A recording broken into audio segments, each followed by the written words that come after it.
చాలామందికి తెలీదు. ఇప్పుడు చెప్తేనే కదా తెలుస్తుంది.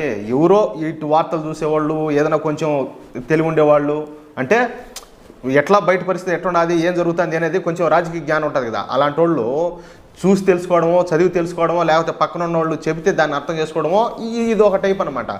ఏమీ తెలియకుండా ఉండేవాళ్ళు అమ్మాయికులు వాళ్ళు ఒక రకం. వాళ్ళు ఏంటంటే ఏమీ చేయలేదు అనేది ఒకటి. దాంట్లో ఇప్పుడు ఈ లోకల్ పార్టీస్ ఏం చేస్తాయి, ఎంతసేపటికి వాళ్ళ గురించి వాళ్ళు చెప్పుకుంటాయి, కానీ కేంద్ర ప్రభుత్వం మనకి మార్చి చేస్తానని చెప్పి ఎంత చేసినా కూడా వాళ్ళు చెప్పరు.